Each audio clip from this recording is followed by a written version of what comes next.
30% discount at Stone Stopper by Moonstone TM. Find us at moonstonenutrition.com. Here Radio. Stone Stopper by Moonstone TM is a doctor-developed, science-backed kidney health solution with 30 MEq of alkali citrate to prevent kidney stones. Available in powders and capsules. Enjoy an exclusive discount with my promo code moonstonenutrition.com. Here Radio to get 30% discount. Other shows we have for you to enjoy at myclassicradio.net. The Avengers was most certainly not a household name in South Africa prior to the radio series. With no national television service until 1976, the mechanism simply was not present in the country to show television programs to mass audiences. While many other countries reveled in the filmed adventures of John Steed and Company, South Africa was not equipped to join in the fun. The series took Britain by storm and made a major impression in the American markets, being that greatest of rarities, a British series given a network transmission slot. However, as a film series, rather than a videotaped one, The Avengers was able to gain a modicum of exposure in South Africa through film rentals. Come and listen at myclassicradio.net. Good evening. This is Crime Classics. I am Thomas Hyland, with another true story of crime. Listen. The sound of brace and bit boring into wood. Good wood, mahogany, a hard wood. And since this is 1821, and the tools weren't as finely tempered as they are today, a resisting wood. One needed to really lean into it. Give it muscle. Here's something. Water coming in at last. But how slowly. Just boring holes in the bottom of a ship. That's no way to scuttle it. Here's an axe.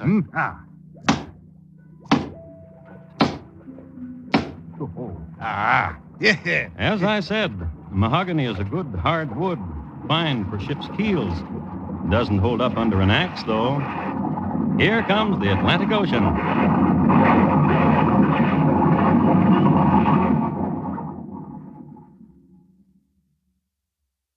Tonight, my report to you on the good ship Jane, why she became Flotsam. Crime Classics, a series of true crime stories taken from the records and newspapers of every land, from every time. Your host each week, Mr. Thomas Hyland, connoisseur of crime, student of violence, and teller of murders. Now, once again, Mr. Thomas Hyland.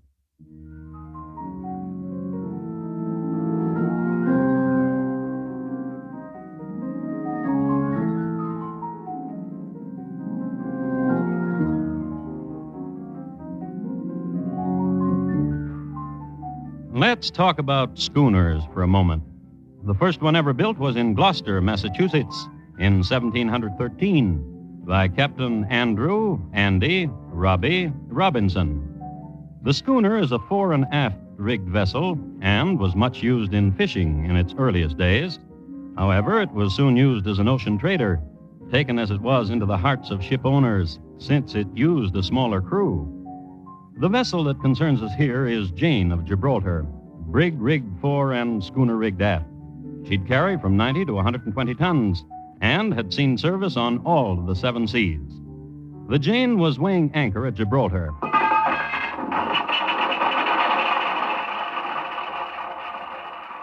On her way to Brazil. Her captain was Thomas Johnson. Her cabin boy, a youth from Malta named Andrew Camelier. And in the captain's cabin, 10 pipes of sweet oil, 120 barrels of beeswax, 14 round jars of fine oil. Boy, Yes, Captain? how old are you, boy? 16, sir. You understand the promise I made to your father, boy? That I would return you a man? Yes, sir.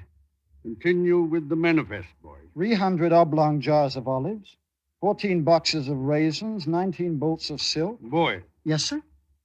your father said you were meek, too long, milk fat, and soft. We'll harden you, boy. Put leather where now there's down on your cheek. Shall I go on with Boy, Yes, sir. soften that blonde hair of yours with sea spray and muscle those thin arms. Boy, Yes, sir. what have you got in your hand? Your watch, sir? I know it's my watch. And I know it was right here on my desk a minute ago. Well, I fidget, sir. So your father told me. Put the watch down. Yes, sir. My father also gave me a book called Tales of the Ocean Never Sea. mind that. The one with the manifest.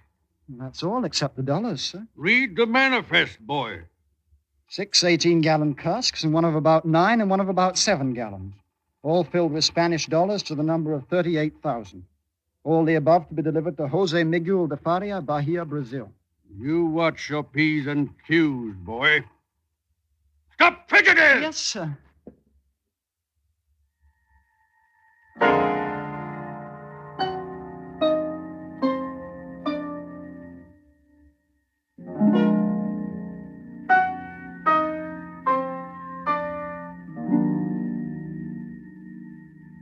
After which, Andrew never tried to steal the captain's watch again. Instead, Captain, I saw Seaman Smith opening a cask in the hold and dipping into the olives. the youth quickly developed a sense of loyalty to his captain and the ship and its cargo. And the captain sensed it, Good boy. and did his best to instill the youth with a sense of responsibility.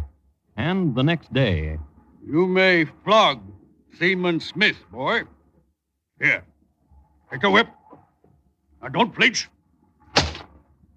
Good boy. and nearly skinned Seaman Smith alive. A youth 2 weeks at sea and manhood busting through all over. Yet with a streak of gentleness. Mate Hyman, Yeah, I came down here to cruise quarters to see how Seaman Smith feels.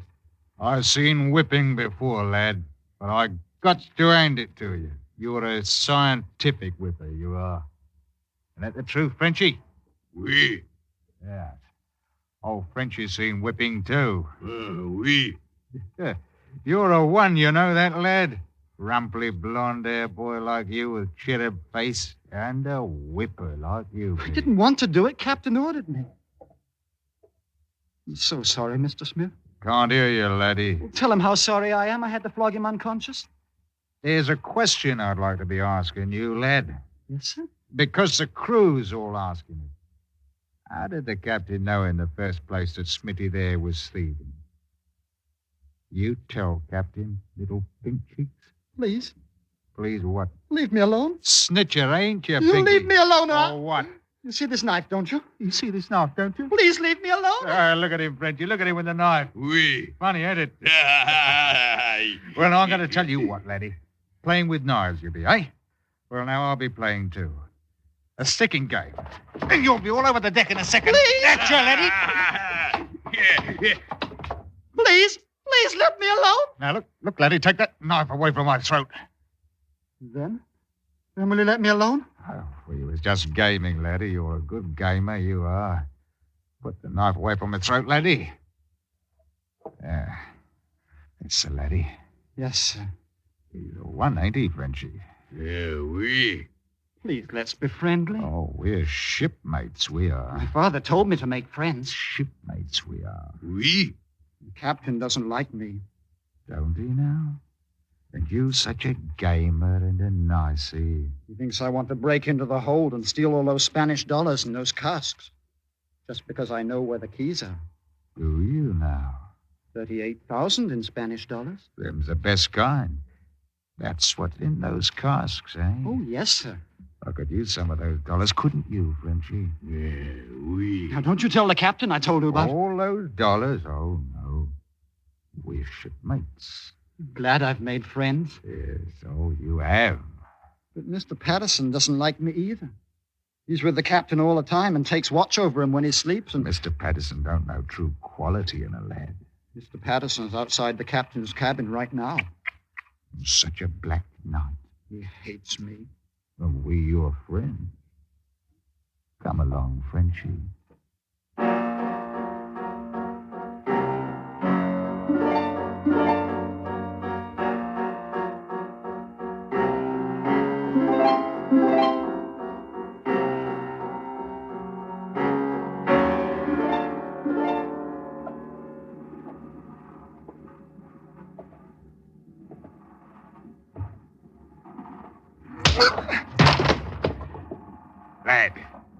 There's your Mr. Patterson for you.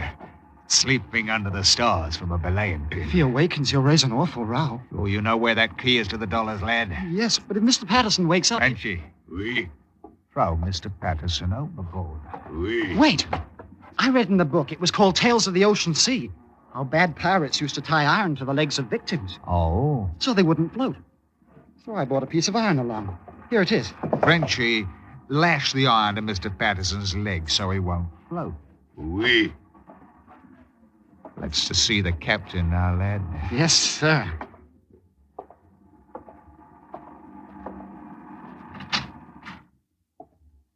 Captain's a very sound sleeper.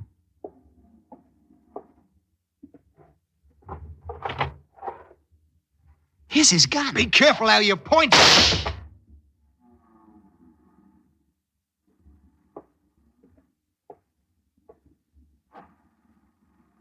Blimey.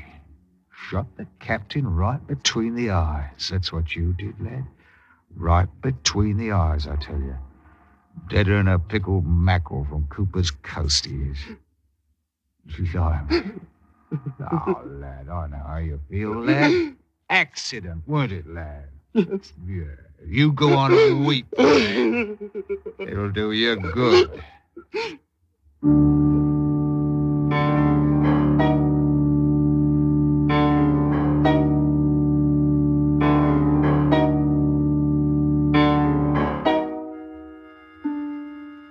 That night, Andrew cried his heart out. So forlorn was he for having shot his father's friend and his captain that he did not venture above deck. And that's where all the activity was. Here, tie this piece of iron to the captain's leg, Frenchy. Oui. And using a ship shank knot and a 25-pound weight, they prepared the captain for sinking. Sank him. These few hours' activity was known as piracy. There was also murder. Altogether a night of perfidy, sprung as it did from the innocence of a 16-year-old boy's suggestions.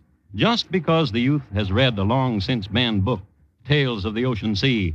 Just because his father had gotten him a berth aboard ship. Just because his father wanted to make a man of him. But Andrew still had a long way to go. Boy. Never knew a soul could ache one like this. But it can. Oui. Where's the key to the dollars, boy? There. Beneath the captain's pillow. Frenchy. Oui. Now we'll fetch... Wait. Yes, lad. What did you do with the captain? As we did with Mr. Patterson. Now there are 8 of us. But Smitty cannot work. No, not since the flogging you give him. Have you noticed that Mr. Strawn is feeble and recovers poorly from his drinking? It's true. What are you saying, lad? Nothing. Frenchy, Oui. there are 8 of us now, but 2 of us ain't very useful. Ain't no sense having them around to divide those dollars with. Frenchy? Oui.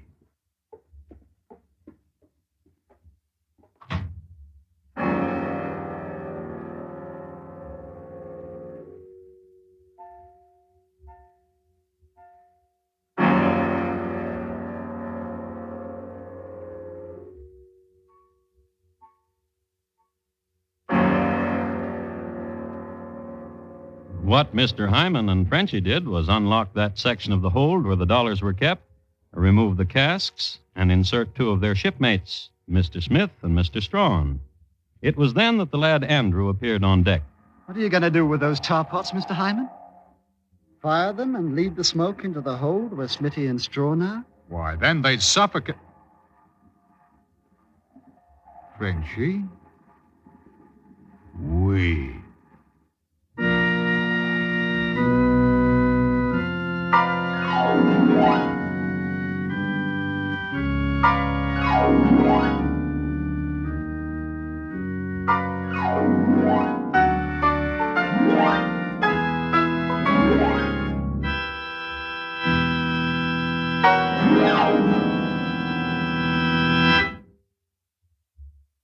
You are listening to Crime Classics, and your host Thomas Hyland. Tomorrow night on CBS Radio's Time for Love series, hear Marlene Dietrich as Diane Lavolta in a new adventure in colorful Spain. The sultry-voiced chanteuse helps a great bullfighter out of his difficulties in a story titled The Man Who Wanted to Die. Remember, tomorrow and every Thursday night on most of these same stations, the Star's Address brings you Marlene Dietrich in Time for Love. And now, once again, Thomas Hyland and the second act of Crime Classics and his report to you on the good ship Jane, why she became Flotsam.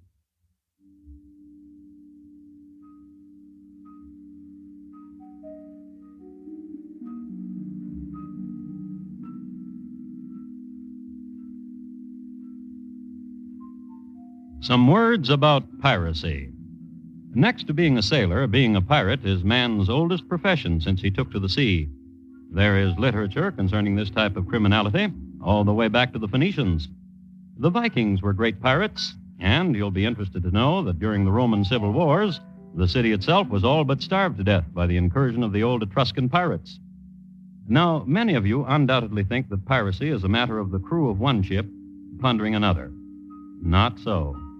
As far back as the plunder of the barkentine Athena in 1702, the Admiralty ruled that a crew which mutinies and murders its captain and plunders its cargo and steers the vessel off course, perhaps toward a different continent, a crew which does these things is lumped under the heading of pirates.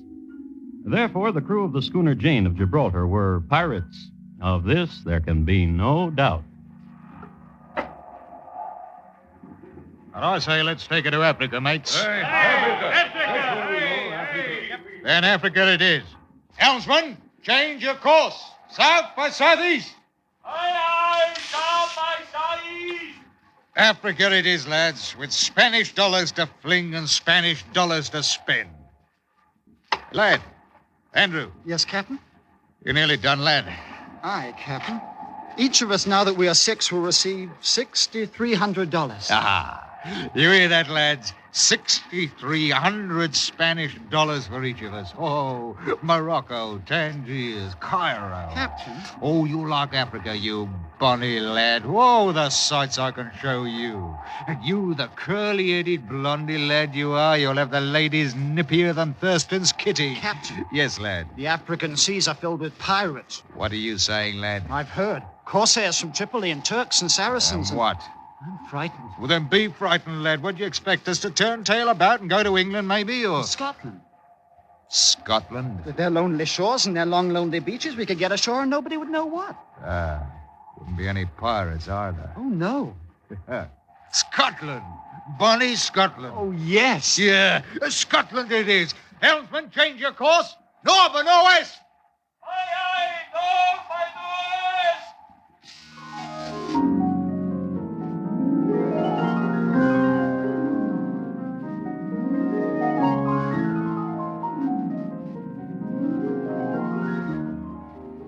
And they sailed in that direction for 17 days. It was a singularly uneventful voyage. In passing other ships, they hoisted the American colors, identified themselves as the Rover, 30 days from New York, bound for Archangel. And Hyman went about clothed in the captain's green greatcoat. The boy Andrew stayed below most of the trip, reading. But one day, when Hyman brought him his breakfast, the boy looked up from his book and he said, When are you going to give orders to scuttle the ship, Captain? Scuttle it, lad. Else there'll be surely someone in Scotland who'll recognize the ship as a Jane and ask of the captain. Scuttle it, I say. Off the Cape of Stornoway. Off the Cape of Stornoway. And 2 nights later, within sight of the Scottish coast at Stornoway, you remember, Hyman began to drill holes in the bottom of the boat. Here's an axe. Oh. Yeah. Sir? What is it, you bonny lad? I think you should give orders to man the longboat.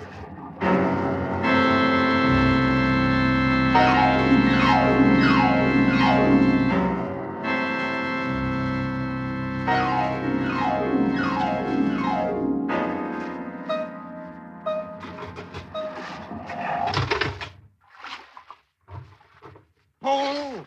Get your backs into it, men. You, what's the matter with you, Dora? Tide against us. We never make it shore. Pull! Pull, I tell you! There she go! There she go! Back! The oar! I lost me my oar! Catch! Catch she go! Ah, you stupid Flotsam. Dumber than Prescott's symbol. Yeah, now, lad.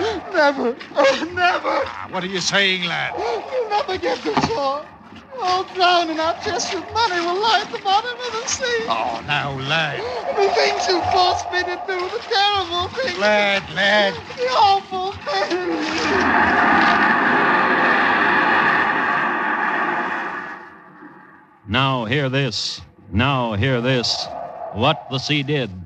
It sent a huge and wonderful wave to the scene, and this huge and wonderful wave did this. Lifted high the longboat, the dollars, and the sailors, and on a narrow strand of beach, put them down again. This huge and wonderful wave. Phew, blimey. Hey, ain't this something, Frenchy? Oui. Wave tossing us boat and all right to shore. Lad, Andrew, lad. Yes? We're saved. Yes. Yes, we're saved. We're saved. Give a cheer, lads. We're saved.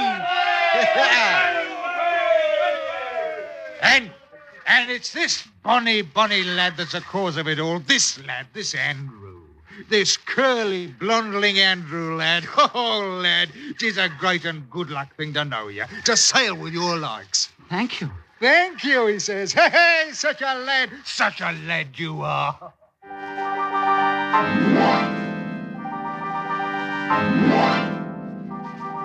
But the rest of that night was a terrible one. The fury of the skies and the sea over that narrow strand, and 6 men huddled there, not daring to move, lest they lose their way in the dark and stumble into the torrent.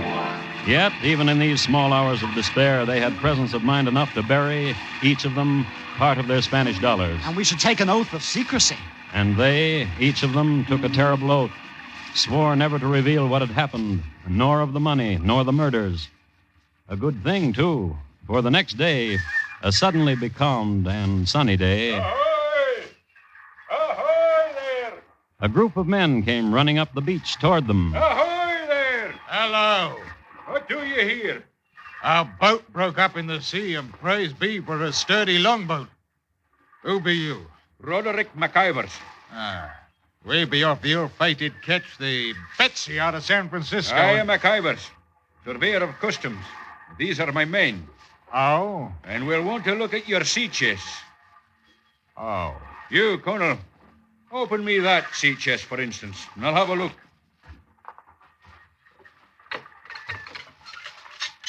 Now we'll see. Yeah, what's this? Dollars now. Huh. Spanish dollars. Now you, Please, sir. how come a blondling boy like you with so scurvy lookers, eh? Please, sir. Colonel, stand guard here while I fetch a brace of constables to this spot. This has the looks of I don't know what, but I didn't like it. Please, sir. How old be you, boy? 16, sir. There's never been a razor to my cheek. Pale you are. If I could see my father. Sir, Yes, lad? could I walk with you? Curly-headed boy could be my own son almost. Surely, walk with me. I have something to tell you, sir. Of what happened? Sir, Lad, what? they held me prisoner out of Malta and murdered Captain and Mr. Patterson and nice Mr. Smith and Mr. Strawn. They suffocated the nice Mr. Smith and Strawn with smoke from a tar barrel and stole the Spanish dollars. Are you saying the truth? I'll take an oath on it. And you'll so testify, lad? I want to.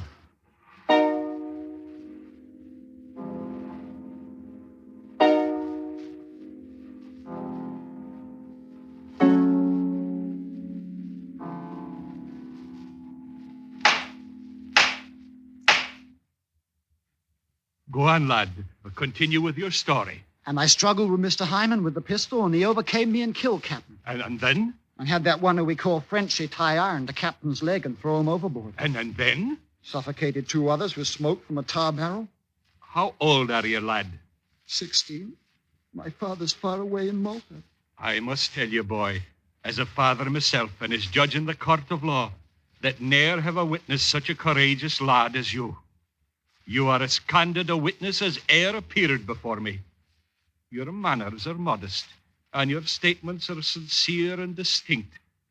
And it is to your due that justice is trying the case of these men, Peter Hyman and the Frenchman Francois Gautier. You may step down, boy.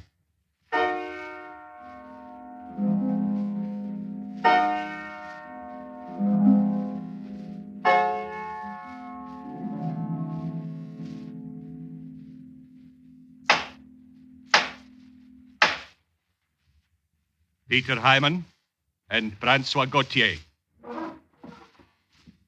The rest of your crew has been dismissed as not guilty of the heinous crimes as charged. But the jury has found the two of you to be beasts of the sea and guilty as charged. Therefore, I announce to you the sentence of death, which will be forthwith put into execution. Though your crimes as charged be murder and piracy, to my mind your guilt is of a far greater kind. The scar is slashed across innocence, the innocence of that youth sitting there, gentle child of blondling curl, bravely hiding the scalding hurt. Vipers! And upon the second Wednesday of January next to come, you will be dead. I have here an account of the execution. The two men, Peter Hyman and Francois Gautier, ascended the drop at 20 minutes past 11. They remained on the platform for some minutes, being administered as they were by men of the cloth. But observers noted that neither one seemed to listen to prayers, nor did they repeat any supplications. Rather did they merely stand there and shake their heads as if, some observers say, they did not believe what was happening to them. In the pressing crowd of onlookers was seen Master Andrew Camelier, close to the front, smiling and bowing to those who recognized him. Andrew Camelier, I should tell you, never went back to Malta, nor to sea. He was married next year to the comely daughter of a widower, and when his father-in-law shot himself to death in 6 months' time, he inherited a large sum of money.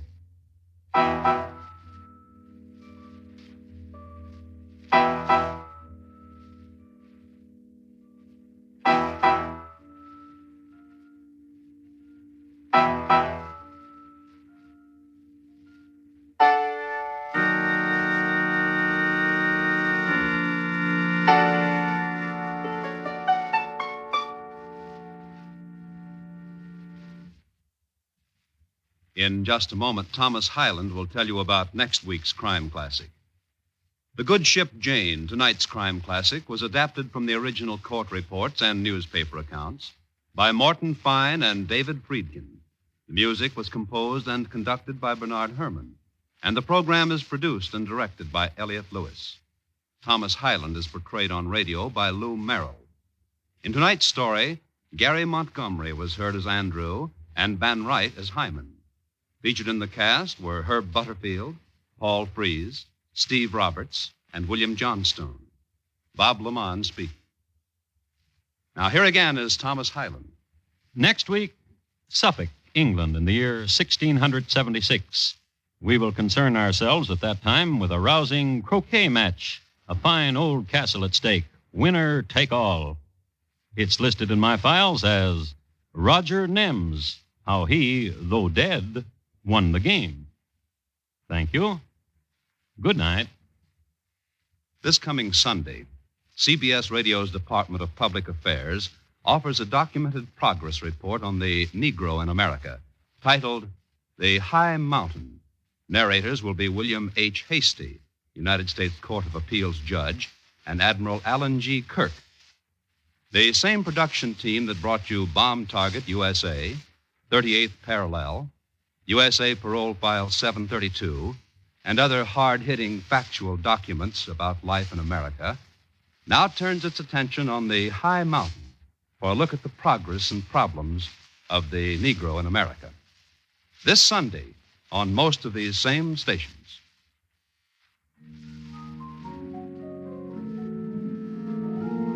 You hear America's favorite shows on the CBS Radio Network.